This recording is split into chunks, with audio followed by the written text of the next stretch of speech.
What's up, everyone? Welcome to another episode of the Go Long Show. I'm Tyler Dunn here with Jim Monis. As always, the podcast fueled by our friends at Fatty Beer. Make sure you stop in if you live around Western New York, Orchard Park, Hamburg, Kenmore,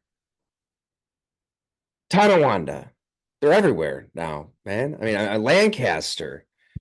Um, Make sure you load up. They've got everything you need: IPAs, seasonals, sours. But Jim, we are overdue for a podcast. I've been looking forward to this. It's been about a week and a half, I believe, since we dissected Caleb Williams and the Chicago Bears in full.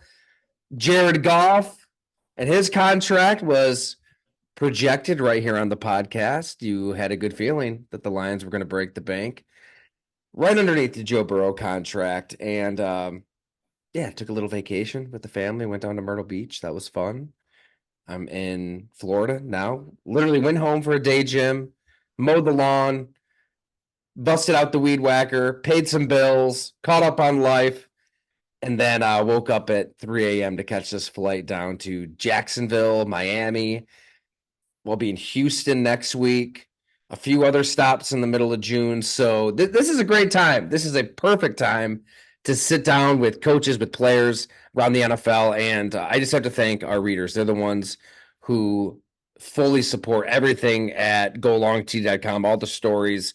That is no ads, no sponsors, no corporate master. It's completely fueled by our readers. So I can't thank everybody enough for making all the reporting possible here. So yeah, a little weary. We had a little rat race for a microphone, which I think it benefits our listeners because I was going to use the blue snowball again at Sneakers Bar and Grill down the street from the hotel. Good spot. Whenever I'm in Jacksonville, I like to grab dinner there. I had the blue snowball, was ready to hit record, and it didn't work. It just wouldn't even plug in. So my co-host here was gracious enough to hit pause on his life as I went to Walmart and Target, and Best Buy was about to close, and finally got this mic, which hopefully sounds good because, yeah, sometimes when we do these remote podcasts, Jim, it's a little rough. It's a little rough. I heard from the people. The people spoke when we did the extravaganza at Fatty Beer, which was great. I mean, Jay Skursky, Jeremy White, a ton of information there ahead of the draft, but with the background noise and the D- blue snowball mic, not a good combination. So I'm inside the business center at the Fairfield. How are you, Jim? What's Tyler, new? what is happening? I am smiling thinking about you said sneakers in Jacksonville, Florida, and I just smile because spent many scouting trips in Jacksonville. Jack's Beach is where I prefer to stay, and sneakers in Jacksonville just work. If you've ever been in, like, that combination works for You've been Florida. there. Was that a go-to spot for you?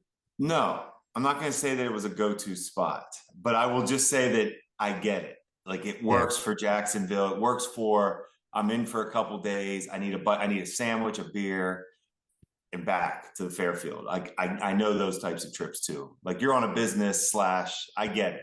Yeah. Yeah, we're not ordering porterhouse steaks and ribeyes and doing all of that as an independent journalist. Correct. Um, Correct. It gets the job done, though. It gets the job. I want to get your opinion, though, before we talk football, before we get into whatever we want to talk about. Daniel Jones, the Giants. I want to touch on some Tua, Trevor Lawrence stuff since I'm down here. Before we get into that, I've got to get your opinion on something, Jim. So, I was with the family in Myrtle Beach last week, which was lovely. Great time. Alligator adventures, pirate adventures. We saw like the old, I believe it was like the oldest alligator in the country, 60 years old, 2,000 pounds. Saw a crocodile that didn't have a tail. Pirates Adventures was great, but something totally random. When we're on the beach, Gina and I had a good laugh, and I want to know where you stand on this. Metal detector guy, metal detector guy at the beach. Now, it's easy to mock metal detector guy. You know, they're just kind of aimlessly wandering. You're shaking your head, but just hear me out.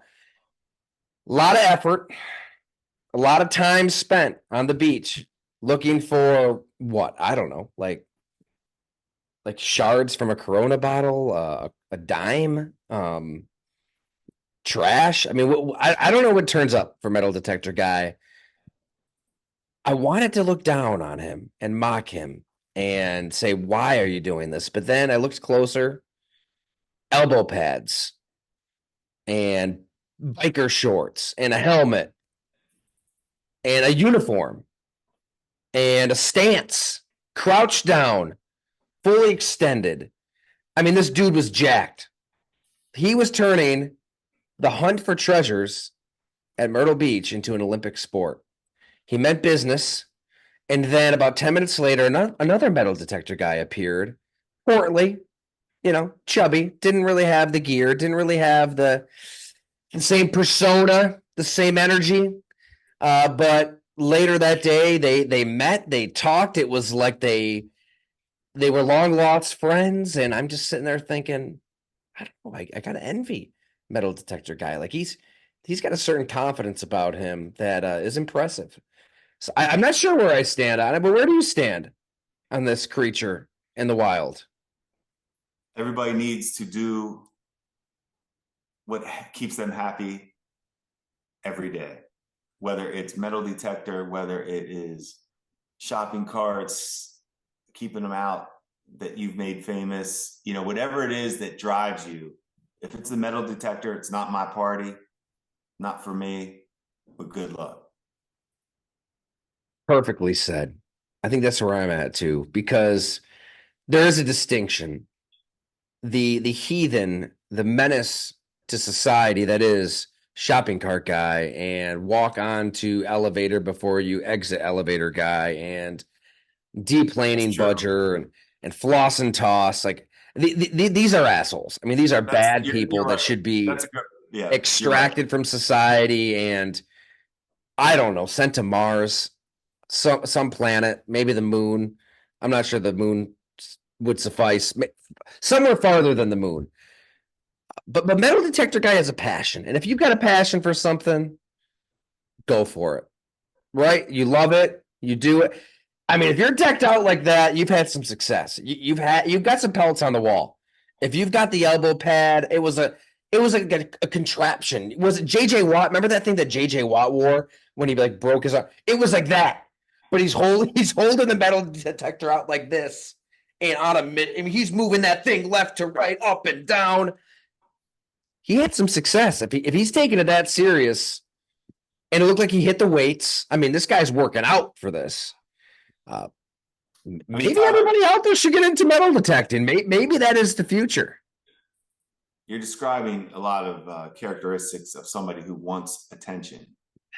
So there That's must be true. That's true. It's a fine line. It's a fine fine line. line. That's all I'm gonna say. Fine line between just passion just because you have a passion for something doesn't make it good. You're right. and The listeners should let us know. What do you think of metal detector guy or anybody else out there that maybe has to straddle that fine line between passion and I don't know, annoying, I guess. I mean, you kind of want to make fun of this guy, but you can't because he's into it. There's a real purpose there. Anyways, thanks for your take, Jim. I know you've got some takes that you've got in the oven. You've had him in there for a couple weeks, so the floor is yours. I'll shut the hell up. well, you said you brought up Myrtle Beach. Can we talk about one of my favorite scouting experiences at Coastal Carolina University? I went there to watch a receiver who was being talked about named Jerome Simpson. I don't know the exact year, and I want to say they were playing Winston-Salem State. He was a senior, so What a Jerome pull. Simpson was a senior. I remember because he was a complete highlight show before the game even started in pre-games. I'm like, okay, this is going to be fun. I mean, you could see the ability to jump, one hand catch. He wasn't going to be a route runner. You just saw the lanky. He's a little bit leggy. I can remember it like it was yesterday. Leggy. He was just a big go get it player, but Yeah. athletic. I was like, wow, this is going to be. He's going to put on a show, and he did. But Tyler, he put on the show at Winston-Salem, but let me tell you who stole the show. I was in the press box, and their PR at Coastal Carolina. I know you love that the PR, the PR is talking. I'm talking to the PR guy before the game, and he said, yes, everybody's obviously coming to look at Jerome Simpson this year. He goes, but make sure, you look at the running back, Mike Tolbert. And he was an absolute bowling ball highlight reel that, yes, the two of them at Coastal Carolina was awesome. Like the combination, and it was just a cool scene to be able to see those two players make it like they did, because they didn't belong there at the time. Like, they don't make Jerome it. Simpson. Yeah. I mean, he had one of the best highlights you'll ever Oh. see in an NFL game. The flip at the goal line, right? But I bet you could find a Coastal highlight reel on YouTube of him that would be pretty good too. Yeah. But to your point, yes, that was him at the goal line. Yeah, he was always. But yeah, man, that's what I think of sometimes when you bring up things. I just think of scouting, where I stayed, places I ate, the players I love scouted. it. Like, yeah. So what's like inside of Mike Tolbert? And not just cheeseburgers and whatever he's eating. I mean, this guy, you look at him, He was just and I always think, like, what would my wife think about this prospect? I mean, she doesn't watch football, she doesn't like sports. She would probably look at a Mike Tolbert and be like, he's not a football player. So how did he last as long as he lasted? Built. I mean, was there some muscle there? Was there some dry? What was different about him? Think of all the big backs. Like, think of the Jerome Bettis. Those types of backs just have that. They have that mass. It's not ripped. It's not like Mr. AJ Brown for the Eagles, who's all over X right now because he apparently is in good shape. An NFL receiver is in great shape. But you see my point, though. There are bigger backs that don't necessarily, because what makes those big backs like Bettis and Tolbert, they had similar skill sets in the sense that their balance and ability to actually change directions. They weren't fullbacks. Everybody probably wanted them to be fullbacks at some point, but they just weren't. They were just talented big backs that had feet and agility that you associate with smaller backs, not in bodies like that. And that's what made those guys special. And Tolbert was a straight, I mean, there was no way you could, you didn't think he was going to make it like he did. I mean, you gave him a chance because you knew he was talented and he was hungry and driven. But yeah. I'm just thinking of the Patrick Mahomes picture walking into OTAs that everybody was making fun of. Once again, making fun of the dad bod. The unfortunate gust of wind. I fell prey. I fell victim to it for some family pictures earlier. I think this would have been in March, and knew it at the time. It's bad when you know it at the time too. We're all standing there, and a gust of wind comes through, and the shirt presses up against your gut, and it's just as unflattering and unfortunate of a situation as you can draw up.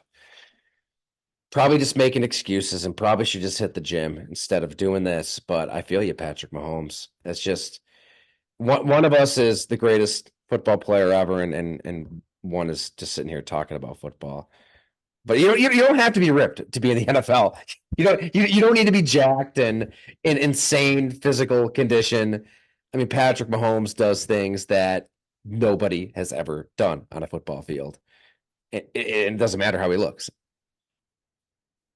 That's just worth hurting for. Everybody's hurting right now. Time of year, content. That's just can't be on anybody's radar. I don't think he cares. I don't think anybody cares. Everything's just fine. Yeah, the OTA reports is like they're an overdrive. AJ Brown trains and is doing boxing training. I mean, great. I don't know what that does. I mean, I'm pretty sure AJ Brown's been in great shape before. I like the man on a mission. I think I've heard that 2 or 3 times. And it could be true. Sean McDermott described Chase Claypool as a man on a mission. Dan Campbell described Jameson Williams as a man on a mission. I just want one coach for one team to stand at the mic and say, such and such is in really bad shape. and he's on the roster bubble, and we're disappointed. You've been there. We've talked Oh, about him. Carlos we, Williams, right? This time of year didn't necessarily show up in the best shape, so it does happen. Right? Not everybody's in the best shape of their life right now. no, Oh, it's correct. You can't promise you that not in the best shape is being nice. I mean, the guys that know how to do this thing right, and hopefully, and I think Tyler, I think we always talk about production equals tolerance. This time of year, I think coaches realize we know when it's time to be serious. And I think like yeah. the quarterbacks, the Mahomes, they know the days that, hey, it's time to work day and hey, we're going to back off day, whatever that is. But I always stress the word professional. It's real. Like they take this time of year is mentally big. Like there are goals and things that need to get accomplished. We don't know them on the outside. Unfortunately, we want to know, but so we're just getting the route running things and all the stuff that we just can't stand Yeah. anymore. But there are things going down right now. There are guys and the meetings at night and personnel and coaching about who's picking up the offense, who's not. That's concerning. Is the undrafted guy ahead of the drafted guy already because he can get the playbook quicker?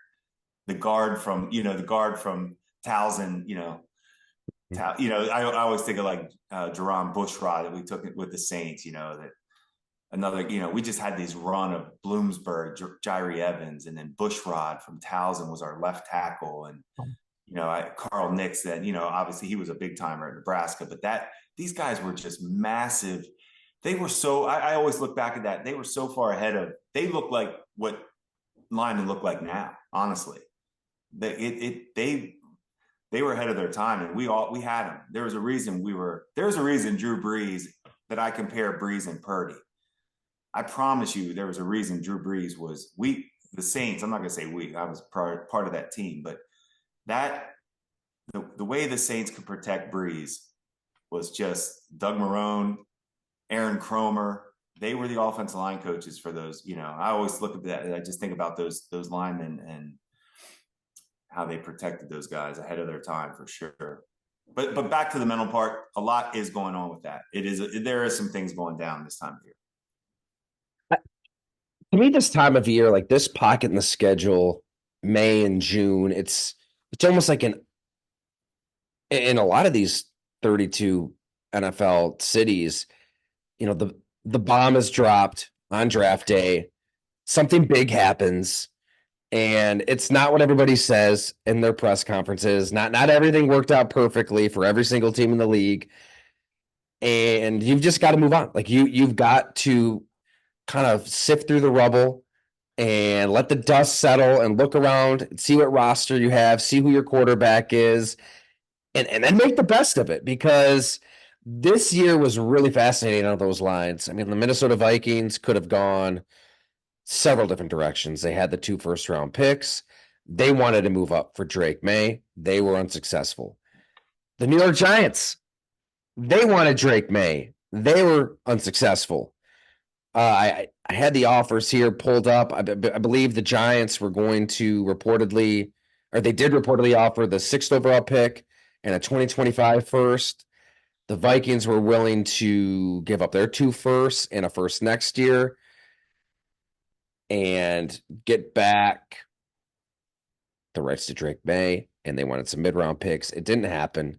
Elliott Wolf wasn't going to move off that pick. Elliott Wolf, as Phil Perry said on this podcast, like he wasn't officially the GM for this draft, and he knew Robert Kraft wanted a quarterback. So you're going to take the quarterback. You need a quarterback. You don't know how many opportunities you're going to get. So I mean, for all the drama and all the speculation, all the mocks, the Patriots get their quarterback, but now Daniel Jones knows, they really wanted somebody else in here, and there's the escape hatch in my contract, and if I don't perform, I'm gone. Ryan Dable knows if they go 6-11, and Bill Belichick is waiting next offseason, and if you read Gary Myers' excellent book, Once a Giant, you know that that's a possibility. Bill Belichick, coach of the New York Giants. The pressure it's real. to win for the New York Giants. For Joe Schoen as GM, Brian Daboll as head coach, and absolutely Daniel Jones as quarterback. So let's start there. I mean, we'll get into Tua and Trevor Lawrence and whatever comes of this trip to Florida, but I think the dust is kind of settled, and Daniel Jones, he doesn't say much. He rarely ever does. Was pretty honest when he was asked about this. He said he wasn't that. Here's his exact quote. I mean, I wasn't fired up about it, but I think it's part of it at this level. What I can do is focus on myself and getting healthy, play the best football I can play. But that first part, he wasn't fired up about it. So where does this go? I mean, we've talked about Daniel Jones how many times on this show? I've vacillated. I've gone back and forth. I mean, you can talk yourself into him excelling with this coach and this system, but you've also been there, Jim. You've been in that front office with the Buffalo Bills. Now, it's safe to say that Daniel Jones has some more talent than EJ Manuel, but similar concept in drafting the wide receiver, adding talent around the quarterback when you're unsure of what you even have at quarterback. And also it's similar because you weren't there for the selection of EJ Manuel. Now Doug Whaley was, but that was a Buddy Nix pick. And Doug's been honest about it, right? He had a 3rd round grade on EJ Manuel himself. So it's a quarterback that is inherited by a regime, and you select a receiver. You've got to make the right decision. I mean, they wanted Drake May and they couldn't get him. How does this end for the New York Giants? I'm good with the pick if they didn't believe in one of those quarterbacks. And they kind of put themselves in this situation with the contract with Jones that they extended. So I kind of feel good. Hey, you extended him. You are the ones that extended him. So give him who they valued as the best playmaker at the time. I'm okay with it.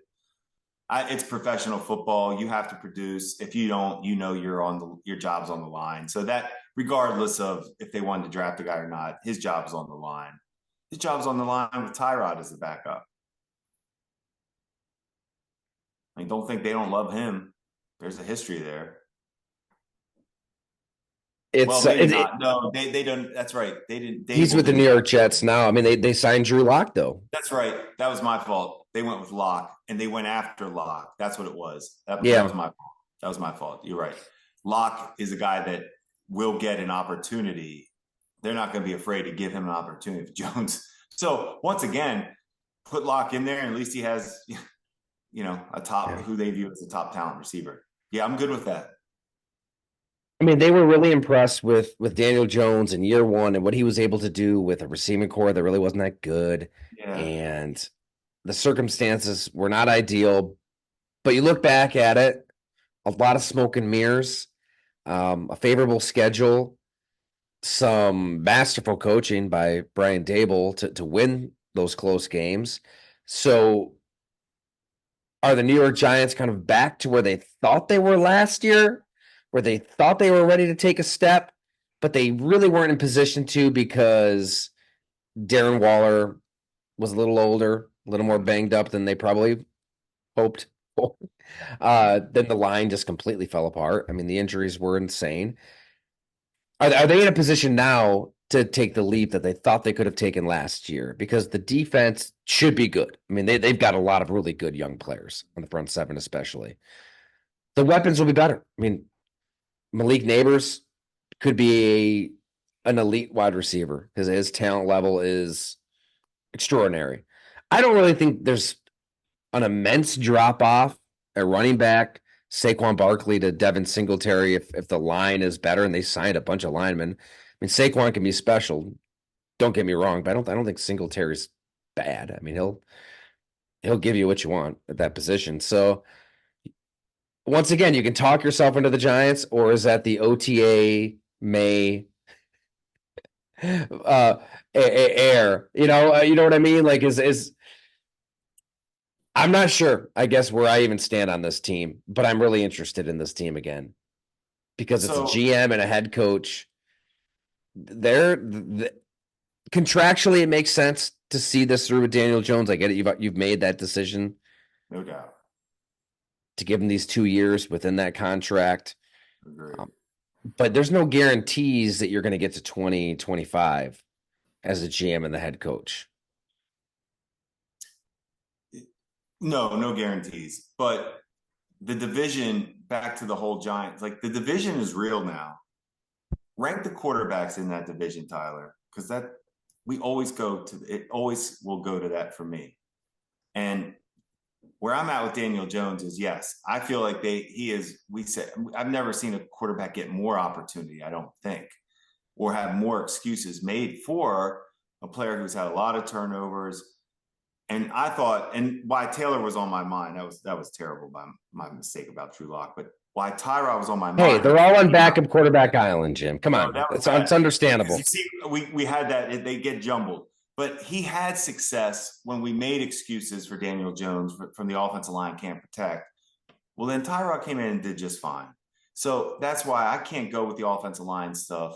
The excuses that are always made for Daniel Jones, I just can't take. I'm good on it. I feel like as a player, you love the ability that he can get out of trouble. You see there's an arm strength. He has accuracy issues. He has decision making issues. He has fumbling issues. So he misses touchdowns that you can't miss, that I talk about all the time when you grade these guys. So in that division, Hurts and Dak obviously are to me up there, and then you have Daniels, LSU, Yeah. who I think personally I think will be the best quarterback in that division. I think he can be better than Hurts and Dak. Wow. His right? passing. No, he's ahead of them. He's ahead of them passing and running right now. Ooh, that's a take. Yeah, no, he is. He's legit talented. Hurts is a product of a very talented roster and system built around his skill set. Dak he's almost like Daniel Jones, just better. But how many more excuses and years is he going to get and chances with good teams? So I'm off the Dak train a little bit. I'm off the Daniel Jones train. Hurts would be my number 2 in the division. I think Daniels is the most talented, best quarterback in that division for Washington. Here's who the Giants have around him at receiver: Malik Neighbors, Darius Slayton, Wan'Dale Robinson in the slot, Isaiah McKenzie, Jalen Hyatt drafted him last year, Isaiah Hodgins, Miles Boykin, and then they signed Allen Robinson, who our listeners might have heard from in the two-parter on the Chicago Bears. He was unbelievably honest, looking back at what it was like playing with Mitchell Trubisky, Justin Fields, and Blake Bortles before that. I mean, if there's a receiver who knows what it's like to play with a quarterback who can't make those split decisions against man, against zone, especially when the picture gets fuzzy, it's Allen Robinson. Is that a problem for Daniel Jones? Like, he's got elite coaching, and Brian Daboll can put him in the best possible situations, try to get his eyes moving in the right direction. But Allen Robinson said it himself. He doesn't think that you can just acquire processing. You have it or you don't, and that's it. In terms of seeing it in a split second and moving off a picture to the left, to the middle, to the right. I mean, that's got to happen so fast. Does he have that from what you've seen or not? No, I haven't seen that. You just described what everybody has not seen. That's what you see with Purdy. I always go with Brock Purdy and Drew Brees, but you see that you see the move off to the next, quick delivery, accurate, nowhere to go, boom, boom, boom. I just haven't seen that with Jones. Now, the difference is he can make plays with his legs, and he knows that. And that's always the issue with quarterbacks that can move. You can't take that away from him, as we know. And Brian Daboll knows better than anybody how Daniel Jones can read a defense. right? He knows what he has, and they believe to an extent because they did try to find his replacement in this draft. I mean They that's a should. heck of an offer. They should look for. They should try to find his replacement. Like they, I Yeah. agree with them. Do you think that Daniel Jones does deserve this last chance? Over Drew Lock, yes. I think I agree that given the situation, yeah. I mean, the Giants did what they could have, yes. unless they just went above and beyond with their offer and tried to really present Elliott Wolf with an offer he couldn't refuse. Another first, another second, a player. That's a different conversation. But if you're running a team and we can't get inside of Joe Shane's mind, Brian Dable's mind, but they know the limitations. I mean, they saw more of Daniel Jones last year, a lot of injuries around him, and hell, maybe there's only 4 or 5 quarterbacks in the league who can make do with what he had. But if you're in that seat and you love Drake May, are you doing everything in your power to get that player? Are they going to look back with regret that they didn't throw in another Yes. pick Yeah. or two or If they three? were that, if they felt that convicted, but that's just, we don't know what those behind the scenes, we don't know where it stopped, where it got at the top with the ownership and wherever those Yeah. talks were saying, hey, this is where it stopped. We cannot mortgage because if it's for Drake May, I mean, you and I are a little all different on him. Yeah. To go up for that, the type of, they all need development. So I don't want to say that, but just for me, he was the one that we talked about it at length that I was scared of. But yes, they would have set whatever they set that ceiling at. Makes sense. Maybe we buried the lead with the Giants too, because they have, I'll say, I think they have the best defense in the division. With all of the changes with Dan Quinn, Joe Witt, they're off to Washington. They're rebuilding. And Dallas's defense sure didn't look good against Green Bay in the playoffs. Not Philly, I mean, they're bringing in Vic Fangio. They were in shambles on that side of the ball the last, month and a half? You look at the Giants' defense, Brian Burns, Dexter Lawrence, Kayvon Thibodeau up front, Bobby Okereke. That front seven is absolutely the best in the division. And on the back end, they drafted Deontay Banks a year ago, Tyler Nubin this year. So the secondary is younger, probably better. Maybe Daniel Jones doesn't have to win a bunch of shootouts, at least in the division. This defense should be really, really good. You sold me on the defense being good and better. I just want to see. I think Tyler. It would get a little hard to predict for me right now. Yeah. Just, that part of it. I like to. There's so much unknown with a rookie quarterback. How is he going to actually Yeah, I sit there and say I think he's the most talented, but we know rookies are going to have some ups and downs. And Hurts is obviously the most accomplished, getting to the Super Bowl. That team's loaded. That defense is going to take a step. They're going to play better. So yeah, I'm with you on Dallas. We hear about the hype. I'm guilty of it. So yeah, well, you're right though. The Giants on paper, that good point. On paper, that defense is real. I think we just have a bad taste in our mouth from the Eagles. That was just such a disgusting team by the end of the year that nobody had time for. That team's loaded. Vic Fangio's defense, though, yeah, so good in San Francisco, so good in Chicago at times, Denver. But man, when he left Miami, those players were pretty happy about it. Like, is he the answer on defense for Philly? I mean, Kellen Moore is the OC. I mean, those are two massive changes. Massive. And then I just don't know what the Dallas Cowboys are doing right now, Jim. Like, what in the hell? they're able to draft players. They can find A-level talent, CeeDee Lamb, Micah Parsons. Say what you want about Dak Prescott in the playoffs, but No, I like he, that. he I'm saying clearly I'm just deserves to get paid. And I don't get what they're waiting on. What are you waiting for if you're the Cowboys? Now, we know Will McClay is handling personnel and the drafting, and then it kind of turns over to the Joneses, and that's where things go awry. Jerry Jones, Stephen Jones. I'm kind of working on a story down those lines. We'll see how big this gets. I'm not quite sure yet. You might see it next week. You might see it next month. But that dynamic there with the Dallas Cowboys is fascinating. I mean, I think we kind of know it because Jerry Jones is always out there. But Jerry and Steven have two very different views for this time of year, for acquiring players on other teams and how and when you sign your own.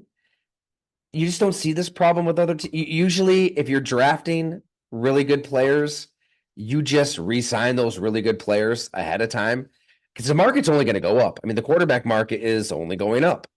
So if you think Dak Prescott can win you a Super Bowl, just sign him, get it over with, bite the bullet, or if you don't, trade him, move on from him because there's no use kind of staying in this limbo with him. Even with CeeDee Lamb, you've got Micah Parsons. He's going to want money. Uh, am I looking at this wrong, Jim? I mean, you're the former personnel man. You've been there. It doesn't make sense to just him and haw and sit on your hands if you're Jerry Jones and Stephen Jones. could it be direct message? Like this is it.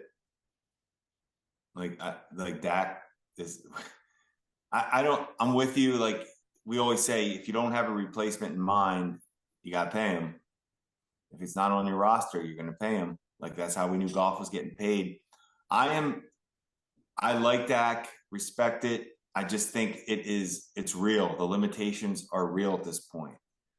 Um, it's not going to get better. Like he's been tapped out, and that doesn't mean he's not a good player. We've talked about that, but I'm not on the pay Dak. I'm on to find a way to make sure you don't get tied into Dak. So Which is fine. Okay, that's fine. But what's the plan? Like what's the plan? I that to your that goes Trey back to Lance is Trey Lance the plan? You're going to develop Trey Lance under Mike McCarthy? no. McCarthy might not be in that plan either. That might be the whole new Right. So I mean that's the decision then for the Cowboys. You're either pushing all in with Dak, with CeeDee Lamb, with Micah Parsons, and pushing contracts down the road. I mean, that's the other thing. If you extend Dak, you can free up room on the roster for players that help you win now with this team. That's why it doesn't make any sense. If you're actually trying to win a Super Bowl and you're this team that's won 12 games 3 years in a row, so why wouldn't you? Then just get a deal done and push the money down the road. You're the richest sports franchise in the world. So money's not really a problem for the Dallas Cowboys. And then go shopping like Phil needs. And you didn't do any of that because, to your point, it's a good point. Maybe you don't fully believe Dak Prescott is the answer beyond this season. But if you believe that, if you think that, then do something. Draft somebody. Like start looking to the future because now they're just this team that's trying to maybe have it both ways, and that's what gets you into trouble. That's what's gotten the Dallas Cowboys into trouble. Their timing with contract extensions is just abysmal. Was it like that when you were in the league? Could you notice that? Dallas is always they're just like yes. You're just always shaking your head. But always I'm not saying in any way other than they do their way. Their way works in the regular season for sure right now. I mean, they are putting up the stats and the wins. Yeah, it's just a great example of not every team is really doing everything they can to win a Super Bowl. I mean, they really do live. I mean, They are the are. Dallas Cowboys? Are they? Yes. Yes. I think Jerry abides by all news is good news, and Whatever their plan. the business of the Dallas Cowboys matters more Fair, than but winning. they believe whatever decisions they're making are to win a Super Bowl. That team is they work as an organization. I just know as a personnel, I've always respected their scouting staff, personnel staff. Like Oh, I'm not. your I'm point, sure they all do. that's But what I mean. Does Jerry Jones? So here's where I'm going with this. Let's just go to the core four. Do they have an owner that spends money and stays out of the way? No. He doesn't stay out of the way, but we know it's different because he's the GM. So just hear this out. So you have the owner. The rule is the owner needs to spend money, stay out of the way. Okay, no. Now the next rule, the GM and the head coach have to be synced up. Well, the GM is the owner, correct? Is he synced up to Mike McCarthy? Hell no. Is the quarterback a Super Bowl caliber quarterback talent wise, or does he need help? He needs help. I don't think they have a core four, Tyler. So your answer, their answer, it may be 100 miles an hour toward blow it up, start over. But that's my opinion. They're not thinking this. That's how I look at it, though. I still know that they have. I don't think he's a. I think Mike McCarthy's. You and I are a little different on him. I think he's a good coach. I tell you what, it's been impressive. I think that he's proven I in like him. Dallas what he can do For some reason, schematically. I actually am Yeah, curious to see if he pulls something off this year with them that would, you know, flip the script where he gets coach of the year. Like where we sit there and write Dallas off right now like this. They didn't do anything in the offseason. He has a track record. We know his success. I still look at Dak as that I said it on the left. He's a 17 hand in blackjack. You're handcuffed. Like you're gonna need help. You're probably gonna need help. You can win with them, but you need help. that's a great analogy. It's just a tough way to make a living. And even though, yeah, I'll say I was underestimating Mike McCarthy's offensive acumen stepping into this situation. He's with what he did last season with Dak Prescott in the regular season. It's impressive, but the Packer fans who are listening to this podcast are shaking their head saying, how does it end? He won a Super Bowl. So I get it. He won a Super Bowl. But in the 13, 14 years since then, it's been the same story in January. It's underperforming, underwhelming, falling way shy of expectations, just year to year. I mean, he is a common denominator that time of year. Something always goes wrong, whether it's time management, just figuring out what kind of game you should be playing. Like, are you being aggressive? Or are you being safe? 2014 NFC Championship game obviously comes to mind. The chip shot field goals at the 1 yard line against the Legion of Boom Seahawks, the punting at midfield, the ramming Eddie Lacy into a brick wall 3 times in a row and giving the ball back to Seattle. God, they were passive that game. And then sometimes a coach like that, and that was a long time ago, that's a decade ago, the game has changed. And sometimes a coach will overcompensate. You see Sean McDermott run a fake punt with Damar Hamlin. So that time of year, coaching matters. The decisions you make decide how your season ends. And Mike McCarthy has fallen short in that department. So his job was on the line last year. Jerry Jones stuck with him. The defensive staff kind of, they went off to Washington, but who knows what would have happened if they didn't. This turned into an NFC East pod. I like it. Teams we don't really talk about that much, at least lately. I like that division. I'm with you on this. Like, it's fun. We didn't know we were going to talk like that in depth, but going through it like that, you do see like the Giants on paper, high, huge expectations. Washington, ton of unknown, which is scary. Philly, ton to prove, no talent. Like it's a good, like we know they have talent. Like good division, like tough division now that beats up on themselves. Does that happen? Most likely. Yeah, I mean AJ Brown, Devontae Smith. It's the conversation with the Eagles offense kind of starts and ends there. I mean Saquon Barkley. It's the defense for that team. But Jalen, Secondary. yeah, the secondary. I mean that's really where they put their focus in the draft. Cooper DeJean, Quinion Mitchell, obviously. Reed Blankenship. He's still kicking. Profiled him a couple years ago. Interesting guy. Gets burnt from time to time. Needs a little help back there. Okay. Any final thoughts? I know you had a Caitlin Clark Oh, thought. thank you. Okay, here's the thing with Caitlin Clark. Like, I hope it works so bad for her because it was just shocking what she's done. But can you imagine? It looks to me, and the WNBA is like their worst enemy right now. It almost looks like pickup basketball, and it almost is. She just had her heart, that she just had her heart. We all went to college. You pour your heart into it, your career's over. You take a little break, you celebrate with your friends, you get to get away from it. You need that little decompress from just that, the passion, the hurt, all the emotions you go through. They don't get that. Angel Reese doesn't get it. Not just Caitlin Clark. It's Caitlin, it's Angel Reese, all of them. They get thrown right into it. It's like Caleb Williams. I know football and basketball are different because you have to learn the plays. It's more complicated, whatever. But the mental part for these basketball players to just go from college to the pros in a month, basically. I don't even know if it's a month. It seems like a couple of weeks almost. Um, at what point is she looking around? Does she even know her teammates? How much does she care right now about scoring 20 points for the Indiana Fever? I mean, where is that on her?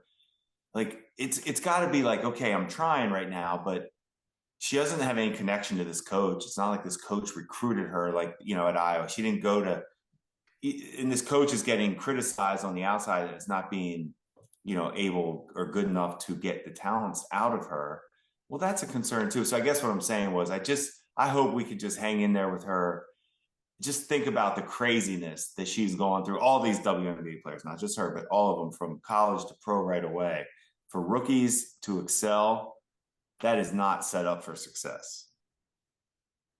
Yeah, I was shocked that the WNBA draft was that soon after the college basketball season for the women, and you get right into the games. There's no chance to catch your breath.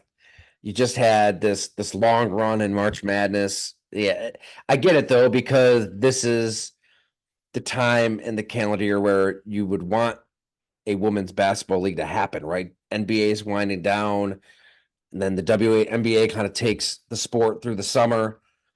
I don't know. The mind-boggling thing to me, Jim, when it comes to Caitlin Clark is, look, there was a niche of women's basketball fans pre Caitlin Clark, but are we going to be honest about the WNBA? I mean, 13 minutes ago, beyond that niche, nobody really cared. I mean, not many people were really even watching these games.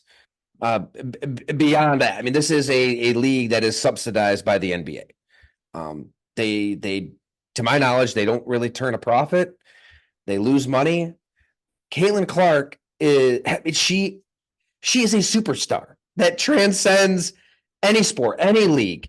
I mean, what she has done for women's basketball is unbelievable. She has people thinking about the WNBA, talking about the WNBA in ways they never did before.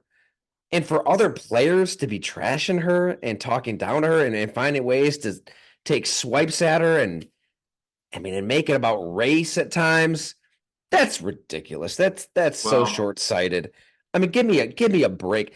People are coming out of nowhere to watch Caitlin Clark and to watch WNBA games. That's good for the league. That's good for all of you.